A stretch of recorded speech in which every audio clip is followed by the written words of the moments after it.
Hey everybody, and welcome back to the channel, and today we're going to be discussing the brand new Gigantamax Pokemon which is being released on Pokémon GO Saturday the 19th of April. It is going to be Gigantamax Snorlax Max Battle Day. So this is what you need to know about that day, how you best get prepared for that day, and also what bonuses you get throughout the day, and also what the event ticket brings you. So we're going to head over and put the screen up here on the side, and we'll be able to run through the in-game news first, and then we will discuss the counters and then the team that I have chosen to set up against this Gigantamax Snorlax challenge. So first of all, let's jump into the in-game news. We'll read this and we'll see what we have in store for us tomorrow. So tomorrow, Saturday the 19th of April, Gigantamax Snorlax will be debuting in Pokemon GO for the first time, and it will be on all power spots. So all power spots will generate a Gigantamax Snorlax between the hours of 2 PM and 5 PM. So very similar to a raid day, 2 PM till 5 PM. The event will last 3 hours. And Gigantamax Snorlax makes its Pokemon GO debut, as we just mentioned. The max particle limit, it will be increased to 1,600. So that's twice the amount of limit that we normally get. And that is if you don't buy the ticket. So that is a free limit. It will be increased to 1,600. So if you did save your particles from today, from Friday, then you will hopefully be able to do 3 Gigantamax Snorlaxes tomorrow. 1 with the particles you saved today, and 2 with the ones that you can earn tomorrow. Then all Gigantamax power spots, as we just mentioned, will host these Gigantamax Snorlax battles, and they will refresh more frequently. And what we've experienced in the past is our 30-minute timers, very similar to a raid day. So each power spot will generate 6 Gigantamax Snorlax battles throughout the 3-hour period. Now, max mushrooms are going to be really beneficial during this battle day if you are trying to do it in lower numbers. It will take around about 10 trainers to take this down with decent counters, but if you are struggling with that amount of people, then potentially a couple of max mushrooms, or some people who have got some max mushrooms, might just see you over the line with a little bit smaller numbers. So they could come useful. If not at the start of the day, save them for the end of the day, where your group might dwindle down in size and you can hopefully still manage to do a final few. Now, the event ticket is available in the item shop. It's $4.99 here in the UK, and it will be the similar or the equivalent amount in your currency. And with this ticket, you get to level up your max day experience by the collection limit being increased to 5,600. That meaning you can do 7 tomorrow from what you can collect just from tomorrow. You can do 7 Gigantamax Snorlax. And if you saved your ones from yesterday, you'll be able to do 8 free, almost free, of course, $4.99 ticket. But still, you'll be able to do 8 Snorlaxes with the particles that you can earn. And you'll get 2 times XP from max battles, as well as 25,000 XP as part of a research challenge, and also 1 max mushroom, which again may come in very, very useful towards the end of the max battle day. So that is the in-game news. Let's head over to the counter list. So Gigantamax Snorlax is coming, we know that. What is going to be the best counters to set up for it? What is going to be the best team to set up? Now, this graphic on the screen now is brought to us by FlareBlaze. Really, really amazing graphic as always. So please make sure to go check him out on his socials. You can find him on Twitter.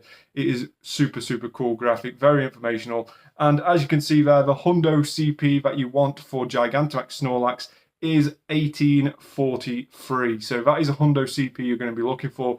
Unlike raids, they can't be weather boosted, so they are just the standard Gigantamax number. So 1843 is going to be the Hundo Snorlax. And recommended counters, you'll see some of these have a shield logo at the bottom there, and some have a boxing glove logo. Now here you can see attack and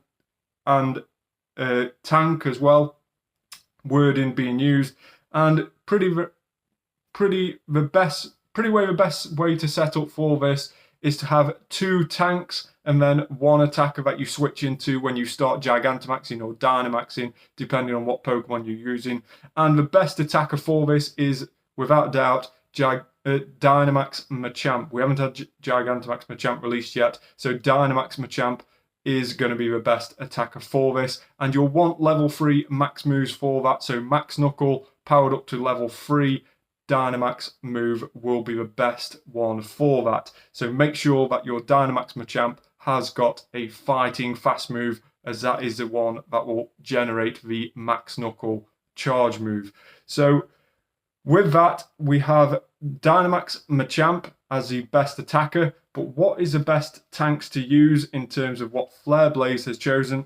It's going to be Metagross, Dynamax Metagross, Dynamax Articuno, or Dynamax Gengar. Now, Dynamax Gengar is probably preferred to Gigantamax Gengar just because it's perhaps a little bit more tankier, but you could probably use Gigantamax Gengar in the same vein there. Now, in terms of attackers, if you haven't got a Machamp, then FlareBlaze is recommending to go for Persimmon or also Phalanx. Now, some of these I've gone and based my team around this, and then I've slightly changed it depending on other Pokemon as well. So if we go over to the game again now, thanks very much for that FlareBlaze again, but we will go over to the game again now and we'll see the team that I've set up, and you could perhaps set up something very similar indeed as well. Now, I'll also explain why my choices are a little bit different to FlareBlaze. So if we go over to the parties and scroll down, you can see here right at the bottom, we have set up a team for Gigantamax Snorlax. And this team consists of Blissey, Lapras, Gigantamax Lapras, and Dynamax Machamp. Now, the 3 choices I've chose, only Machamp actually appears on FlareBlaze's infographic, but we'll discuss the other 2 that I've chosen. So Blissey is going to be one of the most important tanks in terms of these Dynamax and Gigantamax battles going forward. We all know how difficult it is to attack a Blissey off a gym. It is very, very annoying. They are rock solid to try and take down. But of course, they are weak to fighting. So if the Gigantamax Snorlax that you end up going against tomorrow has superpower as a move, which is possible, then it is probably best to re-lobby and try to find one with a different move. Now, unlike normal raid battles, in raid battles, the boss that you go up against will have its charge move set in stone. Its fast move and charge move won't change no matter how much time you re-lobby. Gigantamax and Dynamax, each time you re-lobby, it resets a move. So there's always a chance of having a different move if you re-lobby on the same one. So that is also definitely a tip to be remembered. Now, in terms of Blissey, it is going to be a really good tank against Snorlax as long as it hasn't got superpower. Same with Lapras really. Lapras again is going to be weak to fighting, but Lapras will also be used as a decent attacker because of its ice moves is going to be quite good against Snorlax, and with that we could use that as both a tank and an attacker, so that is why Gigantamax Snorlax is number 2 in my list. So we have Blissey, we have Lapras, and then, of course, we have the Dynamax Machamp. So this is going to be our main attacker. If this one does faint out, though, then we have that Lapras to jump in and try and save the day. So Dynamax Machamp is powered up to level 3, as are the attacks on both Blissey and Lapras. But let me know in the comments below, are you prepared for Dynamax or Gigantamax Snorlax tomorrow, should I say? Have you managed to get any decent Machop and evolve them into Machamp over the course of the last few weeks, and how many people are you hoping to do, how many battles are you hoping to do tomorrow with Gigantamax Snorlax? Hopefully you managed to get that shiny. I will definitely be doing a review video tomorrow and seeing how much we've managed to get done, and also if we have managed to get that shiny. So make sure to tune in for that tomorrow. Thanks very much for watching. Hopefully you found this video helpful. Please like the video, subscribe to the channel as well, and turn on that notification bell. And I'll see you on the next one. Bye for now.